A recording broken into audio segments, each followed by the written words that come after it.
আসসালামু আলাইকুম বাবা, কেমন আছেন? সে আমাকে বলল, ওয়ালাইকুম আসসালাম। আমি ভালো নেই বাবা। গরিবের আবার ভালো থাকা। আমি বললাম, কি হয়েছে বাবা আপনার? সে আমাকে বলল, 3 দিন ধরে কিছু খাই নাই বাবা, এই রাস্তার ধারে পড়ে আছি।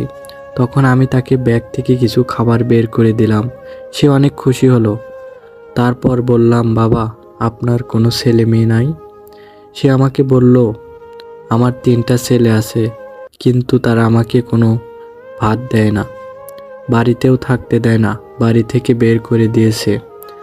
আমি তখন তাকে বললাম, আপনি মনে কষ্ট নিয়েন না বাবা, আপনার দেখাশোনা আল্লাহই করবে। তিনি আমাদের সৃষ্টিকর্তা, তিনি আমাদের রিজিকদাতা। তিনি যা করেন আমাদের ভালোর জন্যই করেন। তিনি সব সময় আমাদের মঙ্গল চায়। একটি হাত আর একটি পা না থাকার যে কি জ্বালা, সেটা একটা প্রতিবন্ধী মানুষই জানে। তারা আমাদের এই সমাজে একটি জীবিত লাশ হয়ে বেঁচে থাকে। তারা হয়তো আমাদের মতো সাধারণভাবে চলাফেরা করতে পারে না, কিন্তু তাদেরও তো মন চায় আমাদের মতো সাধারণভাবে বাঁচতে, সাধারণভাবে চলাফেরা করতে। কিন্তু আমাদের এই সমাজের মানুষ তাদেরকে অবহেলিতভাবে ফেলে রাখে রাস্তাঘাটে। আমাদের সমাজ আজ কোথায়? আমাদের সমাজের মানুষ যদি তাদেরকে না দেখে, তারা কোথায় থাকবে, কিভাবে বাঁচবে? আমরা কখনো প্রতিবন্ধী মানুষদেরকে অবহেলা করব না, আমাদের সাহায্যের হাত বাড়িয়ে দেব।